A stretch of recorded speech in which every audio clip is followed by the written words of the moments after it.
Dan ini kita lihat juga ada bubble kan yang terjadi sebenarnya di dunia ini ya. Jadi nggak cuma perang tapi ada bubble. Jadi di setiap siklus tuh selalu ada bubble ya. 2008 housing market, kita lihat 2020 ya.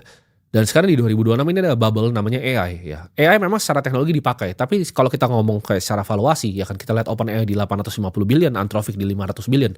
Ini ada bubble yang sangat-sangat besar ya. Memang beberapa perusahaan tuh ada yang bagus, tapi banyak perusahaan 100 perusahaan lain yang sampah sebenarnya. Cuman valuasi terlalu di overhype karena itu AI. Dan setiap konsep market ya, the higher they go, the harder they fall. Jadi semakin cepat dia naik, semakin juga cepat dia turun.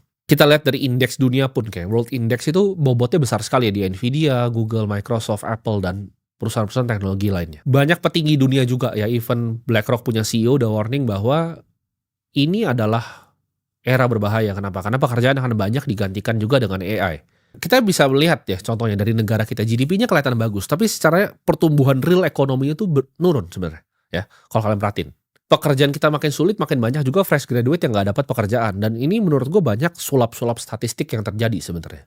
Dan di 2026 sekarang kita lihat Bitcoin tuh udah mengalami yang namanya bottoming ya kan. Kita lihat dia di 65.000, sekarang ya stabil sekitar 68.000. Dan menurut gue Bitcoin sebagai aset yang gue udah lihat selama mungkin berapa siklus ya, 3 siklus gue di market crypto, Bitcoin ini punya tendensi untuk bottoming dengan jangka waktu yang lama gitu. Jadi kan siklusnya kita tahu 4 tahun siklusnya, dia akan bottoming gitu.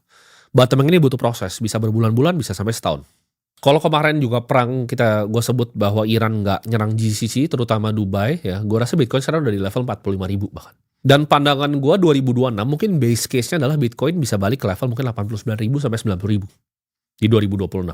Dan ini adalah era ngetes gitu, dimana orang yang di market sini tuh punya conviction atau enggak. Karena kan bahkan seri sini kita panjang ya, 35 bulan tuh bukan waktu yang sebentar, itu panjang sekali gitu.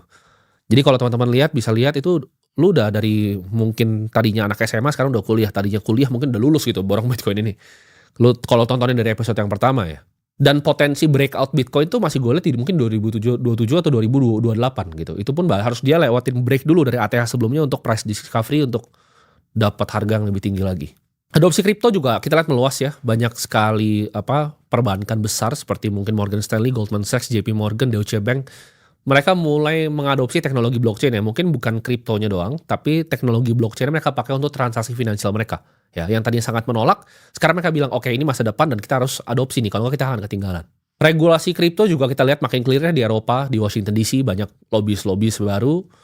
Dan ini akan trennya berkembang terus gitu. Sampai ke negara kita juga lumayan terbuka ya dengan kripto.